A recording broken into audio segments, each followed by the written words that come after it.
Hello friends, good morning. Asa खालामो गासिबो नोंथांमोना मोजां दङ। दिनै सानडे दा बिनि सायाव BTC साख्रिनि सायाव डिसकास खालामगोन। ग्रेड 3, ग्रेड 4 बेसेबां पस्टनि एप्लाइ जाखो आरो बबेया एडमिट फैखो डिटेल्सखौ नोंथांमोना मोनगोन। दा बेखायनो भिडिअ नायग्रोजोब, कमेन्ट्सखौ लास्टआव खालाम, भिडिअ नायग्रोजोब अब्लानो नोंनि सोंनाय फिननाय गासैबो डिटेल्सखौ बेयावनो मोनजोबगोन आरो अके।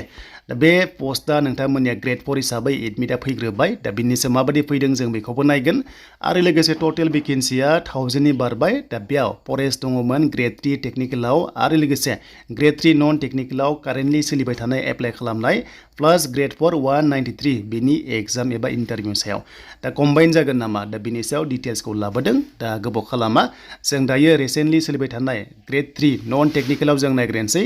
दा बेखायनो जायफ्रा एप्लाइ खालामनो गोसो दङ नोंथांमोना खालामदो, सोलिगासिनो दङ। बिनि लास्ट डेटआ 20 नभेम्बर। दा गोबाव खालामा जों मोनसे PDF फाइल नायगोन आरो बेयावनो गासैबो डिटेल्सखौ नोंथांमोना मोनजोबगोन नै अके। आरो बे PDF फाइलखौ नांगौबा डिसक्रिप्शनाव दङ, नोंथांमोना डाउनलड खालामना ला। स' बेयाव 372 पस्टार दङमोन नोंथांमोना दायो सोलिबाय थादों आरो बिनि स्केल फीआ आसामनि एडिआरइ एग्जामजों जेराव साख्रि मोनो सेम जागोन। फार्स्टआव जेब्ला जइन जागोन ना अब्ला 28,000 नोंथांमोना मोनगोन आरो अके, प्लास बारायलांबाय थागोन।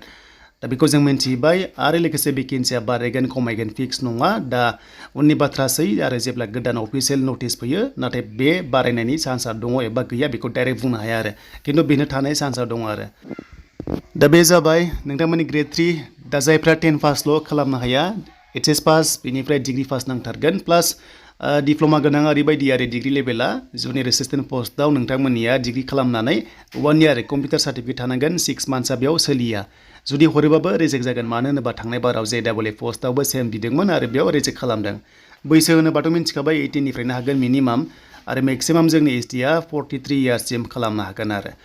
स' बेनिफ्राय अफिसियेल एड्रेसआ बेनो, नोंथांमोना नैबे एड्रेस होनायाव पस्टिं खालामनांगोन एबा स्पिड पस्ट खालामनांगोन आरो। Last date 20 November.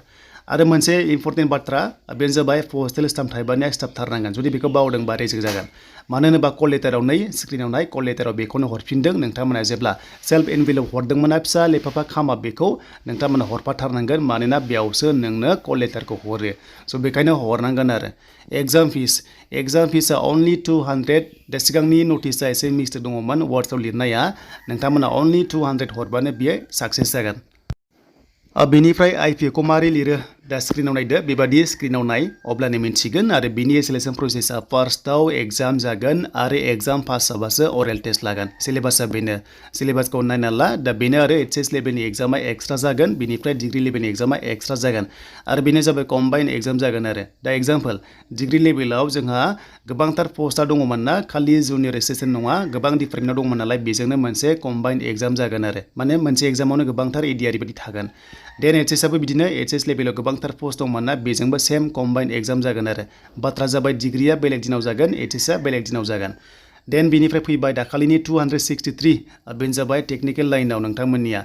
दा बेबो नै नोंथांमोननिया दाखालिसो एप्लाइ खालामदोंमोन आरो बे जोब्बाय 28 अक्ट'बराव बेनि एप्लाइआ जोब्बाय आरो बेबो कम्बाइन एग्जाम जागोन आरो बे एग्जामा नोंथांमोननिया डिसेम्बराव जानाय चान्सआ दङ। स' बेखायनो रेडि जादो, स्पिड खालामगासिनो दङ।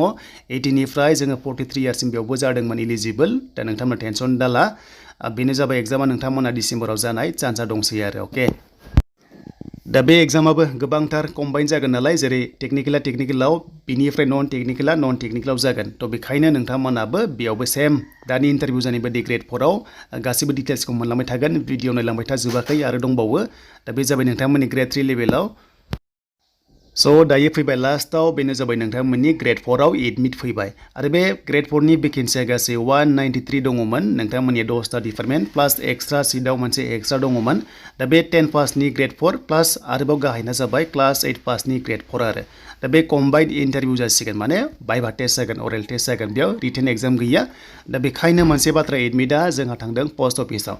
दा नोंथांमोना पस्ट अफिसाव खबर लानांगोन, लासै लासै मोनगोन बयबो। दा पस्ट अफिसाव नोंथांमोना मोनगोन आरो खायसेया रिजेक्ट जादोंबा मोननाय नङा।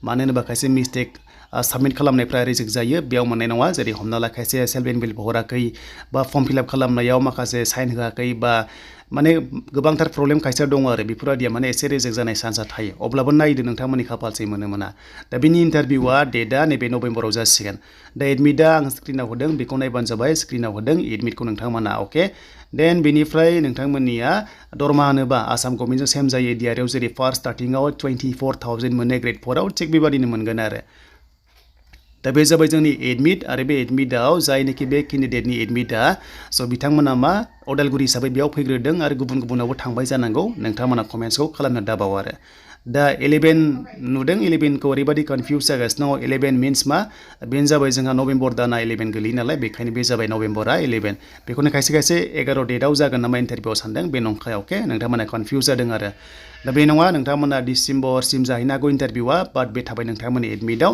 गासैबो डकुमेन्ट्सखौ लांनांगोन अरिजिनेलखौहाय बाइबा टेस्ट जानायाव प्लास डट पेन लांनांगोन ब्लेक पेन एबा ब्लु लांनांगोन आरो आइडि प्रुफ आधार कार्ड भटार कार्ड लांनांगन बेनिफ्राय नैबे अरिजिनेल एडमिटआ कल लेटार बेखौ लांथारनांगोन होमबासो नोंथांमोना एलाउ जागोन बाइबा टेस्टआव आरो दा बेनो बुजिबाय नोंथांमोननि एडमिटआ पस्ट अफिसाव थांदों स' बेनिफ्राय मोनसे कुइसन बाव नोंथांमोननि जे आं मोनथाम पस्ट एप्लाइ खालामदों एडमिटआ गांसे जागोन ना गांथाम जागोन दा गांथाम फैगोन नोंनिया आरो बे मोनसे इन्टारभिउआवनो नोंना थाफाजोबगोन आरो लोगोसे रल नाम्बाराबो बेयाव नोंनिया 1 2 3 सिरियाल बेबादि थायो आरो अके